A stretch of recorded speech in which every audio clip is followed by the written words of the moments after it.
দুনিয়াতে আপনার পছন্দের, আপনার প্রিয়, আপনার ভালোবাসার মানুষ, আপনি যার ভক্ত অনুরক্ত হিসাবে নিজেকে দাবি করছেন, তার অনুসারী হিসাবে তাকে আপনি গর্ব করছেন, কিয়ামতের ময়দানে আপনাকে আল্লাহ রাব্বুল আলামিন তার সঙ্গে উঠাবেন। কি বলেন, আমরা কি তাদের সাথে উঠতে চাই? ইহুদিদের সাথে উঠতে চান? খ্রিস্টানদের সাথে উঠতে চান? আল্লাহদ্রোহীদের সাথে উঠতে চান? বেঈমানদের সাথে উঠতে চান? মুসলমানদের শত্রুদের সাথে উঠতে চান? মানবতার শত্রুদের সাথে উঠতে চান? মাদকের প্রচারকারীদের সাথে উঠতে চান? জেনা ব্যভিচারকারীদের সাথে উঠতে চান? পর্দাহীনতাকারীদের সাথে উঠতে চান? সতরমুক্তকারীদের সাথে উঠতে চান? মুশরিক কাফিরদের সাথে উঠতে চান? মুসলমানের সন্তান, দুনিয়ার জীবন বরফের মতো গলে যাচ্ছে ভাই আমার, বরফের মতো গলে যাচ্ছে। আপনার যৌবন তারুণ্য হারিয়ে যাচ্ছে। আপনি এই যৌবনে যা খুশি তা করবেন, এটা একজন বেঈমান করতে পারে, মুসলমান করতে পারে না। দুনিয়াতে আপনি বিশাল বড় পতাকা বানিয়েছেন। আপনার জীবনের অর্জন কি? আমার জীবনের অর্জন হলো আমি এত 100 ফিট বড় পতাকা তৈরি করেছি। আপনার জীবনের অর্জন কি? আমি পছন্দের দলের খেলোয়াড়ের পতাকা টাঙাতে গিয়ে দুনিয়া থেকে মরে গেছি, চলে গেছি। আর যে ব্যক্তি জগা খিচুড়ি, জগা খিচুড়ি বুঝেন? জগা খিচুড়ি মানে হলো সে একজন তথাকথিত খেলোয়াড়কে পছন্দ করে, তাকে ভালোবাসে। আবার দেখা যায় একজন হুজুরের ওয়াজ ভালো লাগে, সেই হুজুরেরও ভালোবাসে। এর নাম হলো জগা খিচুড়ি মুসলমান। মিডল ইস্টে মানুষের ঘরে ঘরে, সৌদি আরবের মানুষের ঘরে ঘরে ফুটবল দলের সমর্থক, তাদের জার্সি দুঃখজনক হলেও লজ্জাজনক হলেও সত্য। সাধারণ মসজিদগুলোতে আপনি মিডল ইস্টের যে কোনো দেশে চলে যান, ইভেন সৌদি আরবে চলে যান, অজস্র যুবকের গায়ে সেই ইহুদি খ্রিস্টান এবং কুফফারদের জার্সি তাদের গায়ে শোভা পাচ্ছে। তারা নামাজ পড়ছে, তারা মসজিদে যাচ্ছে। আমাদেরকে অনেকে দেখায় যে তারা কি ইসলাম বুঝে নাই। আমরা কি ইসলাম সৌদি আরব আর মিডল ইস্ট থেকে বুঝবো না কোরআন হাদিস থেকে বুঝবো?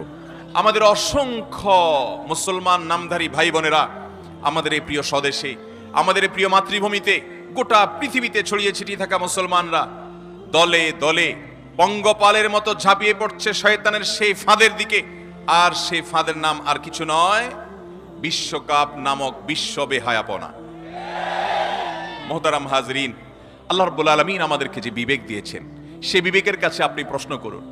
ইসলাম বৈধ বিনোদনের কথা বলে, আপনাকে সুস্থ বিনোদনের সুযোগ দিয়েছে। ইসলাম আপনাকে খেলাধুলার অনুমতি দিয়েছেন। আমাদের যুবক ভাইয়েরা, যুবতী বোনরা ভুল বুঝবেন না। ইসলাম মানে শুধুমাত্র পানসে এক ধর্ম নয়। ইসলাম মানে শুধুমাত্র এক পানসে জীবন বিধান নয়।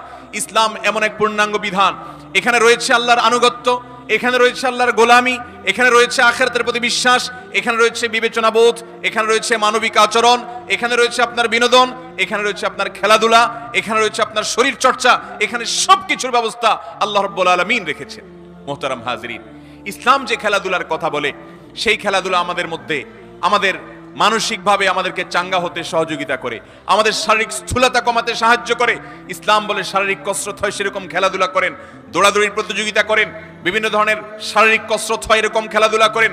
যেই খেলাধুলার পেছনে জুয়ার কোনো ব্যবস্থাপনা নেই, যেই খেলাধুলার পেছনে কোনো অশ্লীলতা নেই, যেখানে কোনো হারামের উপাদান নেই, যেখানে কোনো মানব জাতির জন্য ধ্বংসাত্মক কোনো কিছু নেই, যেখানে মাদকের কোনো ছড়াছড়ি নেই, যেখানে তারুণ্য ধ্বংস হবে না, যেখানে সমাজ ধ্বংস হবে না, যেখানে পরিবারগুলো ভেঙে খান খান হবে না, যেখানে সন্তানরা পিতামাতার অবাধ্য হবে না, যেখানে স্বামীর সাথে স্ত্রীর কোনো মনোমালিন্য হবে না, যেখানে সমাজে সমাজে মারামারি হবে না, যেখানে দলে দলে সাপোর্টারদের মধ্যে গন্ডগোল হবে না, যেখানে দলে দলের এক দলের সাপোর্টার অন্য দলের সাপোর্টারদেরকে খুনাখুনি করবে না, মারামারি করবে না, অর্থের অপচয় করবে না, অর্থ উড়াবে না, অর্থ জ্বালাবে না, অর্থ পুড়াবে না, সেই রকম চমৎকার সুন্দর বিনোদনমূলক ব্যবস্থাপনা, খেলাধুলা, সেরকম শরীর চর্চার ব্যবস্থা ইসলামে আছে না নাই?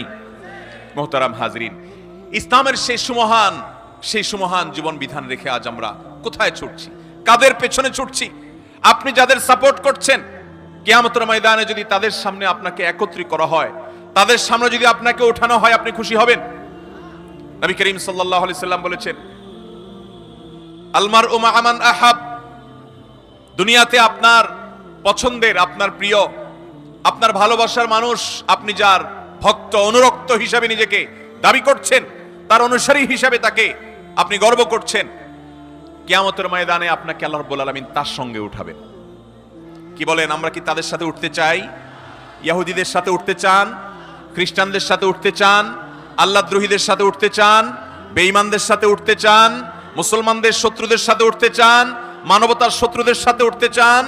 মাদকের প্রচারকারীদের সাথে উঠতে চান, জেনা ব্যভিচারকারীদের সাথে উঠতে চান, পর্দাহীনতাকারীদের সাথে উঠতে চান, সতরুন্মুক্তকারীদের সাথে উঠতে চান, মুশরিক কাফিরদের সাথে উঠতে চান? মুসলমানের সন্তান, দুনিয়ার জীবন বরফের মতো গলে যাচ্ছে ভাই আমার, বরফের মতো গলে যাচ্ছে। আপনার যৌবন তারুণ্য হারিয়ে যাচ্ছে। আপনি এই যৌবনে যা খুশি তা করবেন, এটা একজন বেঈমান করতে পারে, মুসলমান করতে পারে না। আল্লাহর প্রতি বিশ্বাসী মানুষ করতে পারে না। আল্লাহ তাআলা আমাদের সবার জন্য বোধোদয় হয় সেই তৌফিক দান করুন। মোহতারাম হাজরিন, আল্লাহ রাব্বুল আলামিন কোরআনে হাকিমে আমাদেরকে নানাভাবে সাবধান করেছেন, নানাভাবে সতর্ক করেছেন। আমরা আজ আমাদের দেশে যে অসুস্থ প্রতিযোগিতা দেখতে পাচ্ছি, এই মজলিসে বহু যুবক ভাই হয়তো আছেন, অনেক ভাই আমার হয়তো আছেন যে আপনি কোন দলকে সাপোর্ট করেন। আপনি কাকে সাপোর্ট করছেন? কিসের সাপোর্ট করছেন? কোন উদ্যোগকে, কোন খেলাকে আপনি অ্যাপ্রিসিয়েট করছেন? খেলার নামে যেটাকে আপনি দেখতে পাচ্ছেন খেলা, এটা খেলা নয়। আল্লাহর শপথ করে বলছি, এটা খেলা নয়। এটা সুপরিকল্পিত একটি পরিকল্পনার অংশ, সুপরিকল্পিত একটি আয়োজন, যে আয়োজনের অন্যতম উদ্দেশ্য হলো মুসলমানের ঈমানি চেতনাকে ভোঁতা করে দেওয়া।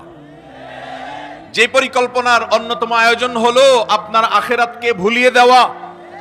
যে পরিকল্পনার অন্যতম আয়োজন হলো মুসলমান যুবকের ঈমানি জজবাকে ধ্বংস করে দেওয়া। যেই মুসলমানের সন্তান ভালোবাসার কথা আল্লাহকে, ভালোবাসার কথা আল্লাহর রাসূলকে, ভালোবাসার কথা সাহাবা একরামকে, তার তারকা ছিলেন খুলাফায়ে রাশেদা, সেই চরিত্র, সে নামগুলো আজ মুসলমানের সন্তান জানে না।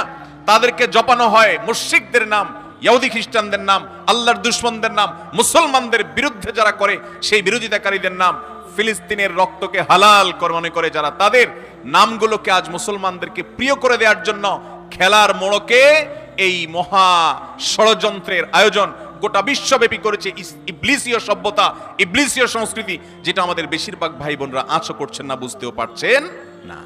আল্লাহ তাআলা আমাদের সবাইকে হেদায়েত নসিব করেন। ভাইরা আমার, দুনিয়ার জীবন একভাবে দেখতে দেখতে দেখতে দেখতে পার হয়ে যাবে, শেষ হয়ে যাবে। আল্লাহ রাব্বুল আলামিনের কাছে আমাদের উঠতে হবে কি হবে না? কি নিয়ে আসবেন? কি নিয়ে যাবেন? দুনিয়াতে আপনি বিশাল বড় পতাকা বানিয়েছেন। আপনার জীবনের অর্জন কি? আমার জীবনের অর্জন হলো আমি এত 100 ফিট বড় পতাকা তৈরি করেছি। আপনার জীবনের অর্জন কি? আমি পছন্দের দলের খেলোয়াড়ের পতাকা টাঙাতে গিয়ে দুনিয়া থেকে মরে গেছি, চলে গেছি। এই আমল নামে নিয়ে আল্লাহর কাছে যদি যাওয়া হয়, জাহান্নাম ছাড়ার কোনো ঠিকানা হবে? মোহতারাম হাজরিন, ইসলামের গুরুত্বপূর্ণ একটা বিষয় হলো ওয়ালা এবং বারা। এই বিষয়টা এখন আলোচনা হারিয়ে গেছে। এই বিষয়ের আলোচনাও এখন অনেকেই করতে চাই না আমরা। ওয়ালা এবং বারার মানে কি এটি যদি বলি, তাহলে আজ অনেকে আমাদেরকে সংকীর্ণ মনা বলবে, অনেকে আমাদেরকে অনেক গালি বা তকমা দিবে।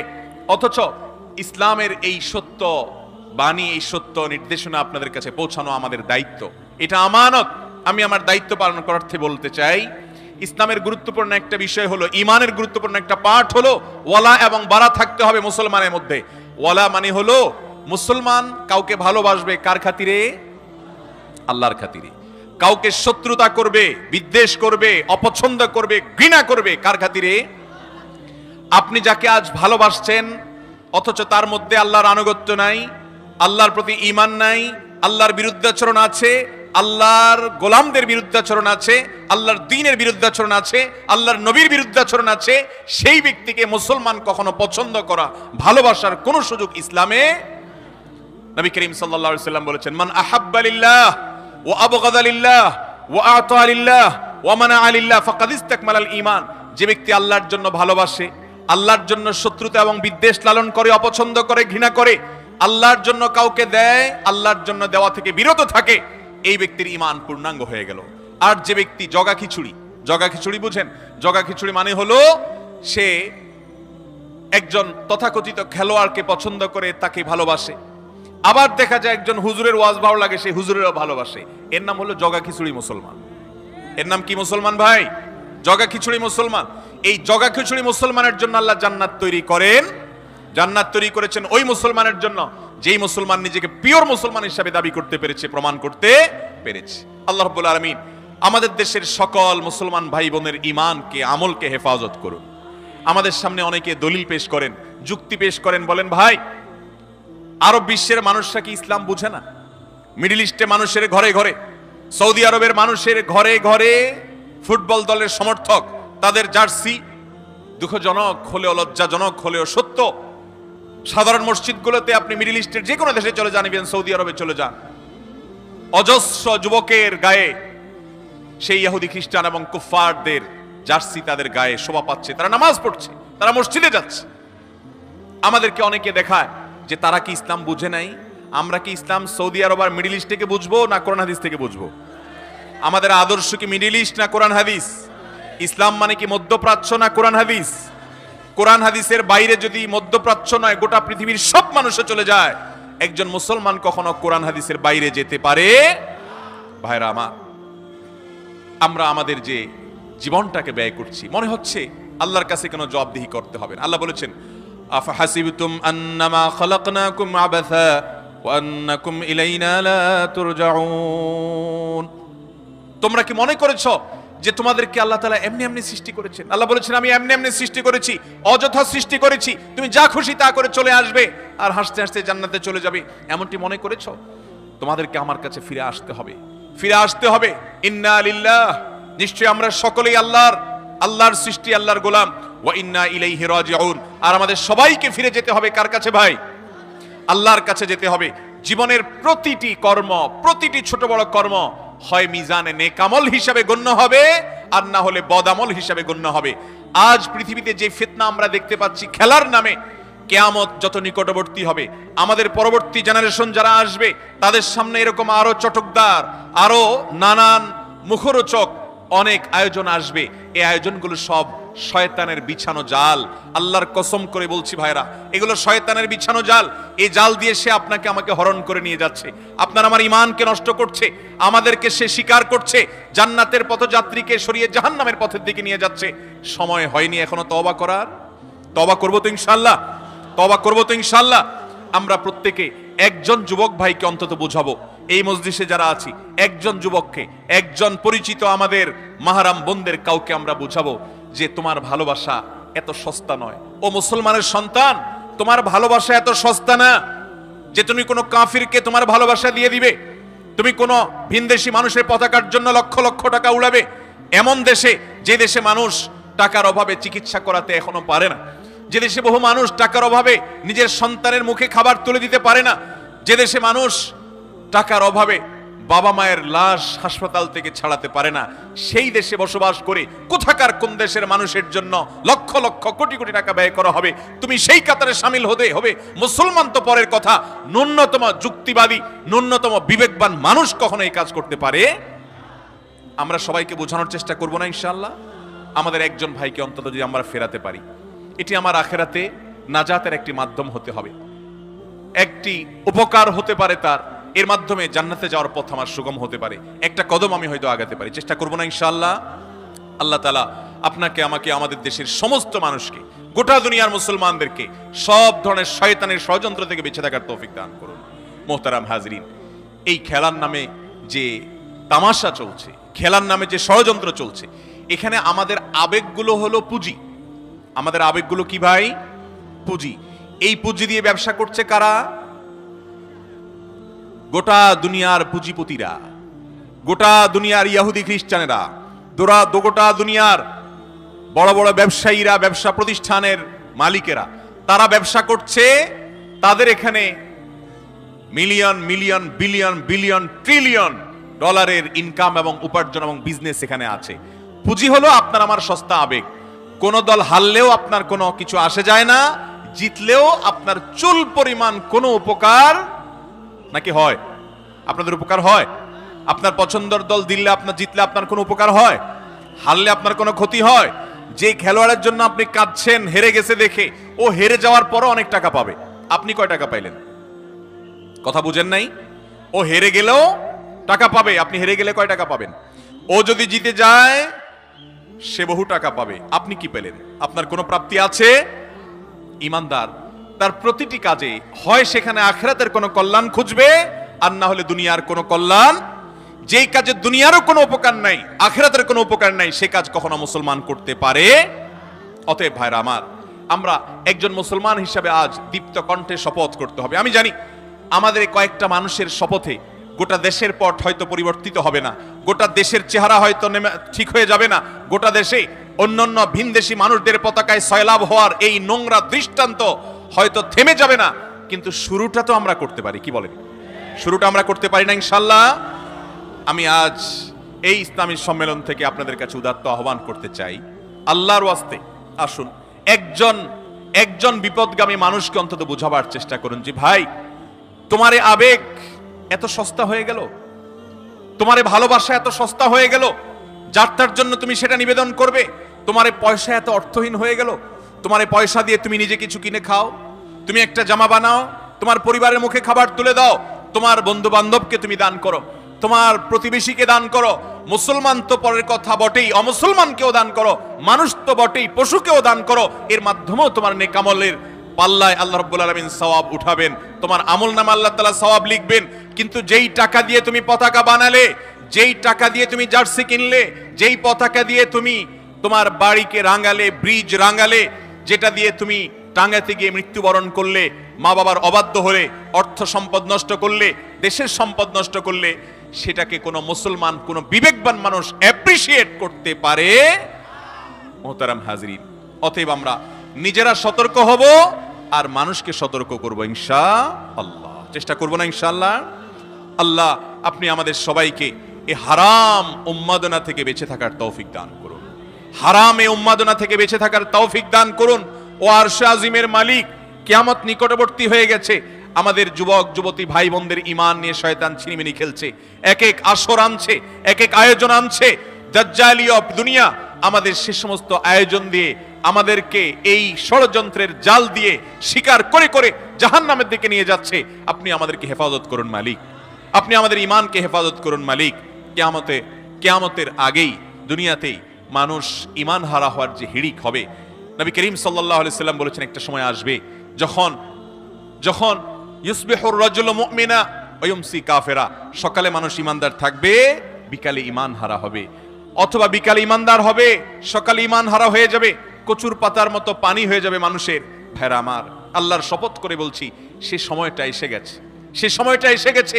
আমাদের মুসলমানের সন্তান নিজেকে কালিমা গো মুসলমান দাবি করে, আশহাদু আল্লা ইলাহা ইল্লাল্লাহ বিশ্বাস করে, ওয়া আশহাদু আন্না মুহাম্মাদান আবদুহু ওয়া রাসূলুহু বিশ্বাস করে, মুহাম্মদ সাল্লাল্লাহু আলাইহি সাল্লামকে বিধানদাতা মানে, আল্লাহ রাব্বুল আলামিনকে হুকুমদাতা মানে এবং রাসূলকে তার দূত হিসেবে স্বীকার করে, সে মানুষের সন্তানরা আল্লাহর অবাধ্যতার পথে যায়, আবার বাধা দিলে সেটা নিয়ে বলে হুজুররা সবকিছু নিয়ে বাড়াবাড়ি করে, বলে সব জায়গায় হুজুররা হাত দেয়। মুসলমানের জীবনে এমন কোনো কিছু আছে যেখানে আল্লাহর নির্দেশ নিষেধের কোনো অধিকার নাই? এরকম কোন জায়গা আছে? মুসলমানের গোটা জীবনটা নিবেদন করে দেয় কাকে? ইন্না সালাতি ওয়া নুসুকি ওয়া মাহইয়ায়া ওয়া মামাতি, আমার জীবন মরণ সবকিছু লিল্লাহি রাব্বিল আলামিন। এর নাম মুসলমান। তুমি যদি তোমার জীবনের খেলার পার্টটুকুকে তোমার নিজের জন্য রিজার্ভ রাখো, যা খুশি তা করার ইচ্ছা পোষণ করো, তো মনে রাখতে পারো তুমি আর যাও মুসলমান হতে পারো নাই। ভাইরা আমার, জান্নাত কি মুসলমানের জন্য না অমুসলমানের জন্য? অতএব জান্নাতে যেতে চাইলে নিজেদের ঈমান আমলকে ফিতনার এই সময় হেফাজত করার চেষ্টা করতে হবে ইনশাআল্লাহ। আমাদের আবেগগুলো এত সস্তা নয়। আমাদের আবেগ হবে আমাদের সাহাবীদের জন্য, আমাদের আবেগ হবে আম্বিয়া আলাইহিস সালামের জন্য, আমাদের আবেগ হবে প্রিয় নবী করিম সাল্লাল্লাহু আলাইহি সাল্লামের জন্য, আমাদের আবেগ হবে আমাদের মা বাবার জন্য, আমাদের আবেগ হবে আমাদের দেশের মানুষের জন্য, আমাদের আবেগ হবে আল্লাহর বান্দা হিসেবে মানুষের জন্য, মুসলমান তো বটে এমনকি অমুসলমানের জন্য, আমাদের আবেগ হবে মানুষ তো বটে এমনকি পশুর জন্য। আমাদের নবীজি পশুর প্রতি মায়া দেখিয়েছেন। একটা পশুকে জবাই করতে হলে বলেছেন ছুরি ভালো করে ধার দিয়ে নিবে, বিনা প্রয়োজনে তাকে খোঁচাখুচি করে কষ্ট দিবে না। একটা পশুকে যদি হত্যা করতে হয়, সে যদি উপদ্রব করে, পিঁপড়া তোমার ডিস্টার্ব করে, মশা তোমার ডিস্টার্ব করে, আগুনে পড়ে হত্যা করবে না, তার প্রতিও মায়া দেখাও। একটা গাছের পাতা তোমার যদি ছেঁড়া লাগে ছিঁড়ো, একটা ফসল যদি ছেঁড়া লাগে ছিঁড়ে খাও, কিন্তু বিনা প্রয়োজনে সেগুলো ছিঁড়বে না। যদি কোনো কেউ বড়ই গাছ কাটে, মরুভূমিতে সে গাছ বেশি ছিল, তাহলে তার মাথায় জাহান্নামের আগুন নিক্ষেপ করা হবে। বিনা প্রয়োজনে তুমি কোনো গাছের পাতাকেও নষ্ট করবে না, গাছের ডালও নষ্ট করবে না। এর নাম ইসলাম। আমার আবেগ, আমার ভালোবাসা আমার আল্লাহর জন্য, আমার রাসূলের জন্য, আমার নবীর জন্য, আমার সাহাবীদের জন্য, আমার খুলাফায়ে রাশিদের জন্য, আমার আইম্মায়ে মুস্তাহিদিনের জন্য, আমার আইম্মায়ে আযমের জন্য, ফুকাহায়ে কেরামের জন্য, মুহাদ্দিসিনে কেরামের জন্য, মুসলমানের জন্য, নারী পুরুষের জন্য, পরিচিত অপরিচিত মানুষের জন্য। মানুষ মুসলমান হোক তার জন্য, অমুসলমান হোক তার জন্য, মানুষ তো বটে পশুর জন্য, পশু তো বটে আল্লাহ সৃষ্টির জন্য। তৃণ লতা পক্ষী গাছপালা সবকিছুর জন্য আমাদের ভালোবাসা এবং আবেগকে আল্লাহ রাব্বুল আলামিন রিজার্ভ করে দিয়েছেন। সে আবেগকে ভোতা করে দিয়ে কাফেরদের পেছনে, বেঈমানদের পেছনে, নাস্তিকদের পেছনে, মুশরিকদের পেছনে, মুসলমানদের দুশমনদের পেছনে, ফিলিস্তিনের মুসলমানদের রক্তকে হালাল মনে করে সেই মানুষগুলোর পেছনে আমাদের আবেগকে নষ্ট করে দেওয়ার নাম হলো এই বিশ্বকাপ ফুটবল এবং ক্রিকেট। মুহতারাম হাজরিন, এরকম হাজারো আয়োজন চলছে, এরকম হাজারো তামাশা চলছে, হাজারো খেলা চলছে। মাওলানা আবু তাহের মিসবাহ হাফিজাহুল্লাহ সেজন্য লিখেছেন, খেলার নামে চলছে এ কোন খেলা? এটা খেলা নয়, এটা খেলা নয়। আল্লাহর কসম, এটা ঈমান হরণ করার শয়তানি ষড়যন্ত্র। আল্লাহর কসম, মুসলমান যুবকের তার যে ঈমানী শক্তি, তার যে তেজ, তার যে বিবেক, তার যে আবেগ, তার যে ভালোবাসা, তার যে ভক্তি, তার যে স্পৃহা, তার যে কর্মোদ্যম, এই সবগুলোর হুলকে ভেঙে দিয়ে, নষ্ট করে দিয়ে তাকে অন্য 10টি সাধারণ মানুষের মতো বেঈমানদের কাতারে দাঁড় করাবার অনন্য আয়োজন করেছে শয়তান। মুসলমান যুবক বুঝছে না, মুসলমান যুবতী বুঝছে না। অতএব এই হারাম আয়োজন থেকে, এই অসভ্যতা থেকে, এই অযৌক্তিকতা থেকে, এই অন্যায় কাজ থেকে আমরা বেঁচে থাকার চেষ্টা করবো তো ইনশাআল্লাহ? অন্যদেরকে জাগ্রত করবো তো ইনশাআল্লাহ? আসুন শপথ করি, একজন যুবক ভাই এই পতাকা উন্মাদনায় নেমেছে, জার্সি উন্মাদনায় নেমেছে, তাকে আমরা বুঝাবার চেষ্টা করব। আমি আশ্চর্য হই, আমাদের দেশের যারা আমাদেরকে নসিহা দেন, যারা নিজেদেরকে বুদ্ধিজীবী দাবি করেন বা আমরা তাদেরকে বুদ্ধিজীবী মনে করি, তারা অনেক কিছু বুঝেন আমাদের চাইতে ভালো, দেশের কল্যাণ আমাদের চেয়ে ভালো বুঝেন, দুনিয়াটা আমাদের চাইতে ভালো বুঝেন।